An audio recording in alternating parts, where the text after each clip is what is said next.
بسم اللہ الرحمن الرحیم۔ ناظرین، وی لاگ نمبر 253 اور اس کی دوسری قسط ہے آج کے لحاظ سے۔ غزوہ فتح مکہ یہ مین ہیڈنگ ہے اور 535 یہ اس کا پیج ہے۔ ناظرین، یہ نیا چیپٹر ہے، سیرت النبی کی یہ کتاب ہے۔ اس کتاب کے رائٹر ہے مولانا صفی الرحمان مبارک پوری رحمۃ اللہ علیہ، اور اس کتاب کا ٹائٹل ہے الرحیق المختوم، یعنی سیرت النبی صلی اللہ علیہ وسلم پر دنیا بھر میں اول انعام یافتہ یہ کتاب ہے، جس سے ہم آپ کے سامنے یہ پیش کر رہے ہیں۔ خام ہے جب تک تو ہے مٹی کا ایک انبار، تو پختہ ہو جائے تو پختہ ہو جائے تو ہے شمشیر بے زنہار، تو شمشیر بے زنہار تو۔ خام ہے جب تک تو ہے مٹی کا ایک انبار، تو ہو صداقت کے لیے جس دل میں مرنے کی تڑپ، زندگانی کی حقیقت کو کن کے دل سے پوچھ، جوئے شیر و تیشا و سنگ گراں ہے زندگی، بندگی میں گھٹ کے رہ جاتی ہے ایک جوئے کم آب، اور آزادی میں بحر بکراں ہے زندگی۔ آشکارا ہے یہ اپنی قوت تسخیر سے، گرچہ ایک مٹی کے پیکر میں نہاں ہے زندگی، کلزم میں ہستی سے تو ابھرا ہے ماند حباب، اس زیاں خانے میں تیرا امتحان ہے زندگی۔ ناظرین، وی لاگ نمبر ہے 253 اور دوسری قسط ہے آج کے لحاظ سے 535 ہے، صفحہ 535، اور ناظرین ہیڈنگ ہے غزوہ فتح مکہ۔ امام ابن قیم لکھتے ہیں کہ یہ وہ فتح اعظم ہے جس کے ذریعے اللہ تعالیٰ نے اپنے دین کو، اپنے رسول کو، اپنے لشکر کو اور اپنے امانت دار گروہ کو عزت بخشی، اور اپنے شہر کو اور اپنے گھر کو جسے دنیا والوں کے لیے ذریعہ ہدایت بنایا، کفار و مشرقین کے ہاتھوں سے چھٹکارا دلایا۔ اس فتح سے آسمان والوں میں خوشی کی لہر دوڑ گئی اور اس کی عزت کی تنابیں جوزا کے شانوں پر تن گئیں، اور اس کی وجہ سے لوگ اللہ کے دین میں فوج در فوج داخل ہوئے، اور روئے زمین کا چہرہ روشنی اور چمک و دھمک سے جگمگا اٹھا۔ روئے زمین کا چہرہ روشنی اور چمک کی دھمک سے جگمگا اٹھا۔ ناظرین، اس غزوے کا سبب، یہ ہیڈنگ ہے اس غزوے کا سبب۔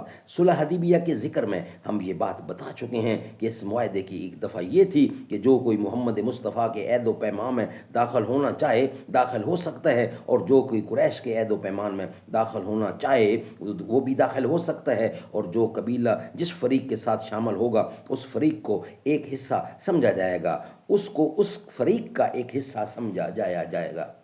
لہٰذا ایسا کوئی قبیلہ اگر کسی حملے یا زیادتی کا شکار ہوگا تو یہ خود اس فریق پر حملہ اور زیادتی تصور کی جائے گی۔ اس دفعہ کے تحت بنو خزا رسول اللہ کے عہد و پیمان میں داخل ہو گئے، اور بنو بکر قریش کے عہد و پیمان میں۔ اس طرح دونوں قبیلے ایک دوسرے سے معمون اور بے خطر ہو گئے، لیکن چونکہ ان دونوں قبیلوں میں دور جاہلیت سے عداوت اور کشاکش چلی آ رہی تھی، اس لیے جب اسلام کی آمد ہوئی اور صلح حدیبیہ ہو گئی اور دونوں فریق ایک دوسرے سے مطمئن ہو گئے، تو بنو بکر نے اس موقع کو غنیمت سمجھ کر چاہا کہ بنو خزا سے پرانا بدلہ چکا لیں۔ چنانچہ نوفل بن معاویہ دیلی نے بنو بکر کی ایک جماعت ساتھ لے کر شعبان سن 8 ہجری میں بنو خزا پر رات کی تاریکی میں حملہ کر دیا۔ اس وقت بنو خزا وطیر نامی ایک چشمے پر خیمہ زن تھے۔ ان کے متعدد افراد مارے گئے، کچھ جھڑپ اور لڑائی بھی ہوئی۔ ادھر قریش نے اس حملے میں ہتھیاروں سے بنو بکر کی مدد کی، بلکہ ان کے کچھ آدمی بھی رات کی تاریکی کا فائدہ اٹھا کر لڑائی میں شریک ہوئے، اور بہرحال حملہ آوروں نے بنو خزا کو کھودیڑ کر حرم تک پہنچا دیا۔ حرم پہنچ کر بنو بکر نے کہا، اے نوفل، اب تو ہم حرم میں داخل ہو گئے ہیں، تمہارا الہ۔ اس کے جواب میں نوفل نے ایک بڑی بات کہی، بولا، بنو بکر، آج کوئی الہ نہیں اپنا بدلہ چکا لو، میری عمر کی قسم تم لوگ حرم میں چوری کرتے ہو تو کیا حرم میں اپنا بدلہ نہیں لے سکتے؟ تم لوگ حرم میں چوری کرتے ہو تو کیا تم حرم میں اپنا بدلہ نہیں لے سکتے؟ یعنی تم چوری تو کرتے ہو، کیا بدلہ نہیں لے سکتے؟ ادھر بنو خزاع نے مکہ پہنچ کر بدیل بن ورقہ خزائی اور اپنے ایک آزاد کردہ غلام رافع کے گھروں میں پناہ لی، اور عمر بن سالم خزائی نے وہاں سے نکل کر فوراً مدینے کا رخ کیا اور رسول اللہ کی خدمت میں پہنچ کر سامنے کھڑا ہو گیا۔ اس وقت آپ مسجد نبوی میں صحابہ کرام کے درمیان تشریف فرما تھے۔ عمر بن سالم نے کہا، میں عربی کے اشعار ہیں، میں اس کا ترجمہ آپ کے سامنے رکھ رہا ہوں۔ اے پروردگار میں محمد سے ان کے عہد داران کے والد کے قدیم عہد کی دہائی دے رہا ہوں۔ اے پروردگار میں محمد سے ان کے عہد اور ان کے والد کے قدیم عہد کی دہائی دے رہا ہوں۔ آپ لوگ اولاد تھے اور ہم جننے والے، پھر ہم نے تابعداری اختیار کی اور کبھی دستکش نہ ہوئے۔ اللہ آپ کو ہدایت دے، آپ پرزور مدد کیجئے اور اللہ کے بندوں کو پکاریے، وہ مدد کو آئیں گے جن میں اللہ کے رسول ہوں گے، ہتھیار پوش اور چڑھے ہوئے 14ویں کے چاند کی طرح گورے اور خوبصورت۔ اگر ان پر ظلم اور ان کی توہین کی جائے تو چہرہ تمتما اٹھتا ہے۔ اگر ان پر ظلم اور ان کی توہین کی جائے تو چہرہ تمتما اٹھتا ہے۔ آپ ایک ایسے لشکر جرار کے اندر تشریف لائیں گے جو جھاگ بھرے سمندر کی راہ تلاطم خیز ہوگا۔ آپ ایک ایسے لشکر جرار کے اندر تشریف لائیں گے جو جھاگ بھرے سمندر کی طرح تلاطم خیز ہوگا۔ یقیناً قریش نے آپ کے عہد کی، ناظرین اشارہ اس عہد کی طرف ہے جو بنو خزاع اور بنو ہاشم کے درمیان عبد المطلب کے زمانے سے چلا آ رہا تھا۔ اس کا ذکر ابتدا کتاب میں کیا جا چکا ہے۔ یقیناً قریش نے آپ کے عہد کی خلاف ورزی کی ہے اور آپ کا پختہ پیمان توڑ دیا ہے۔ انہوں نے میرے لیے قدا میں گھات لگائی اور یہ سمجھا کہ میں کسی کی مدد کے لیے نہ پکاروں گا، حالانکہ وہ بڑے ذلیل اور تعداد میں قلیل ہیں۔ انہوں نے وتیر پر رات میں حملہ کیا اور ہمیں رکوع و سجود کی حالت میں قتل کیا، یعنی ہم مسلمان تھے اور ہمیں قتل کیا گیا۔ رسول اللہ صلی اللہ علیہ وسلم نے ارشاد فرمایا، اے عمر بن سالم تیری مدد کی گئی، اے عمر بن سالم تیری مدد کی گئی۔ اس کے بعد آسمان میں بادل کا ایک ٹکڑا دکھائی پڑا۔ آپ نے فرمایا، یہ بادل بنو کعب کی مدد کی بشارت سے دھمک رہا ہے۔ اس کے بعد بدیل بن ورقہ خزائی کی سرکردگی میں بنو خزاع کی ایک جماعت مدینہ آئی اور رسول اللہ صلی اللہ علیہ وسلم کو بتلایا کہ کون سے لوگ مارے گئے اور کس طرح قریش نے بنو بکر کی پشتہ بانی کی۔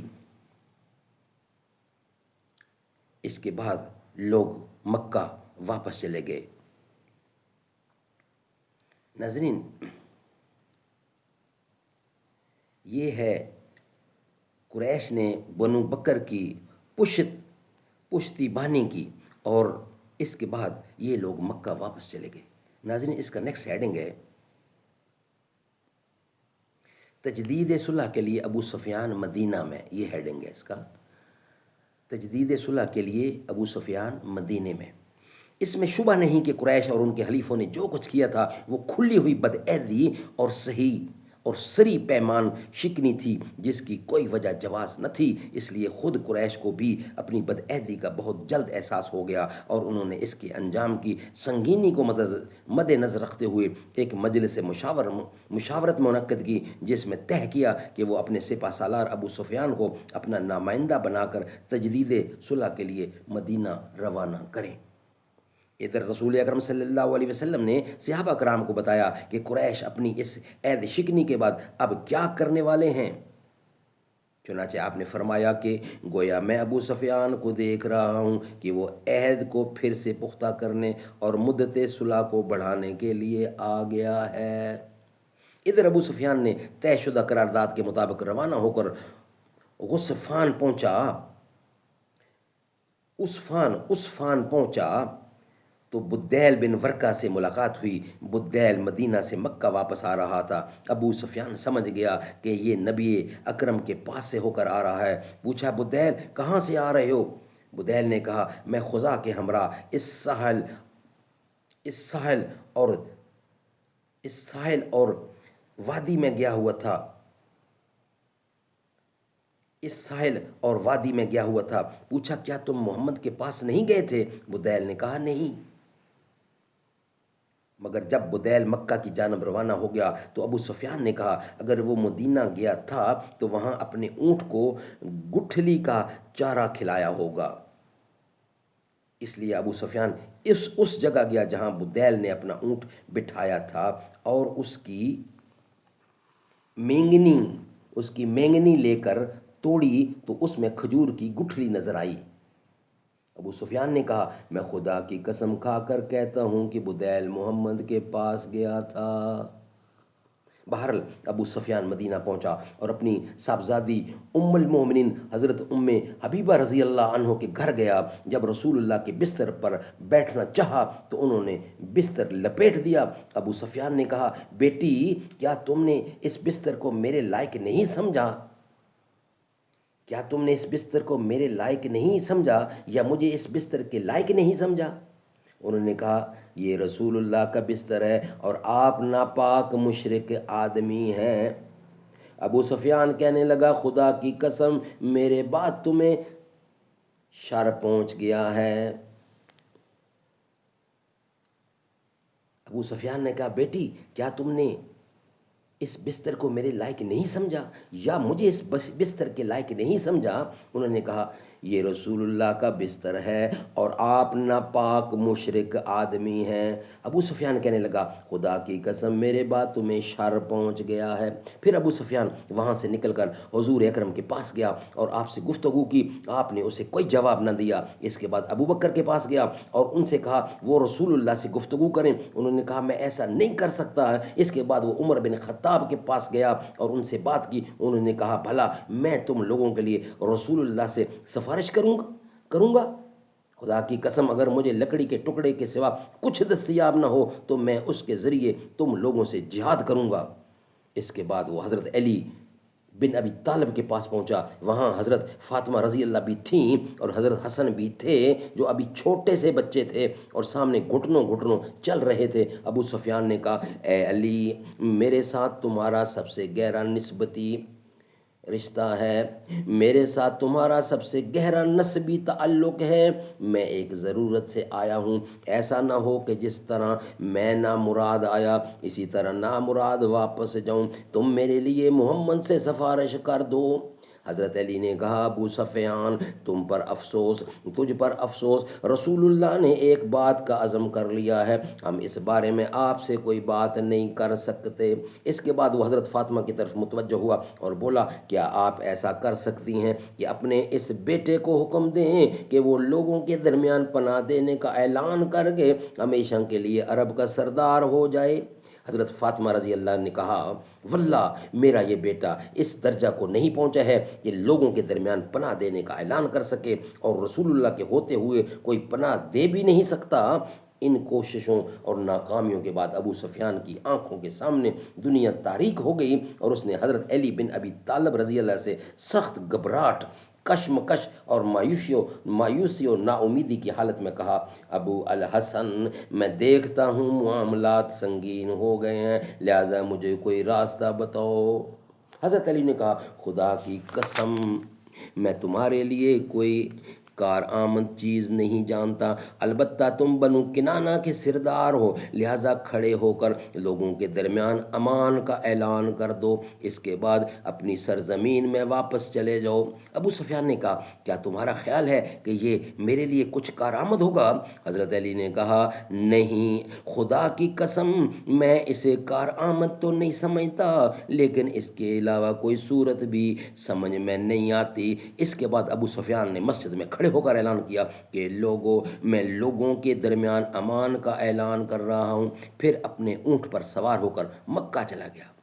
قریش کے پاس پہنچا تو وہ پوچھنے لگے کہ پیچھے کا کیا حال ہے؟ ابو سفیان نے کہا میں محمد کے پاس گیا، بات کی تو واللہ انہوں نے کوئی جواب نہیں دیا۔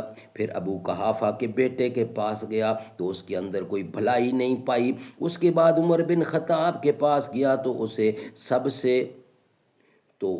سب سے کٹر دشمن پایا۔ پھر علی کے پاس گیا تو اسے سب سے نرم پایا۔ اس نے مجھے ایک رائے دی اور میں نے اس پر عمل بھی کیا، لیکن پتہ نہیں وہ کارآمد بھی ہے یا نہیں۔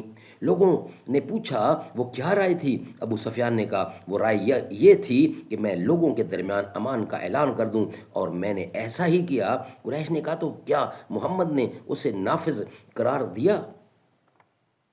ابو سفیان نے کہا نہیں۔ لوگوں نے کہا تیری تباہی ہو، اس شخص علی یعنی علی نے تیرے ساتھ محض مذاق کیا ہے۔ ابو سفیان نے کہا خدا کی قسم اس کے علاوہ کوئی صورت نہ بن سکی۔ ناظرین یہ ویلاگ یہاں ہی کمپلیٹ ہوتا ہے، اس کا بقیہ حصہ انشاءاللہ فتح مکہ کا ہم آپ کے سامنے رکھیں گے نیکسٹ کمنگ ویلاگ کی صورت میں، یعنی کل۔ آج یہ ویلاگ یہاں ہی ہم کمپلیٹ کرتے ہیں۔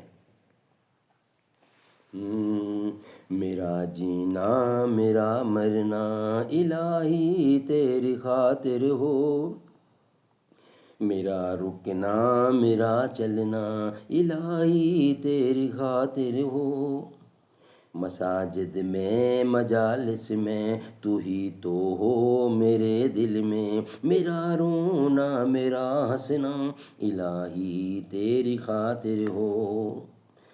زمانہ ڈھل رہا ہے مغربی تہذیب میں، لیکن میرا ہر رنگ میں ڈھل جانا الہی تیری خاطر ہو۔ زمانہ ڈھل رہا ہے مغربی تہذیب میں، لیکن میرا ہر رنگ میں ڈھل جانا الہی تیری خاطر ہو۔ تیری منشا میری منزل یہ دل ایک پل نہ ہو غافل، تیری منشا میری منزل یہ دل ایک پل نہ ہو غافل، سر میدان میرا گرنا الہی تیری خاطر ہو، سر میدان میرا گرنا الہی تیری خاطر ہو، میرا جینا میرا مرنا الہی تیری خاطر ہو، میرا رکنا میرا چلنا الہی تیری خاطر ہو، مساجد میں مجالس میں تو ہی تو ہو میرے دل میں، میرا رونا میرا ہنسنا الہی تیری خاطر ہو۔ زمانہ ڈھل رہا ہے مغربی تہذیب میں، لیکن میرا ہر رنگ میں ڈھل جانا الہی تیری خاطر ہو۔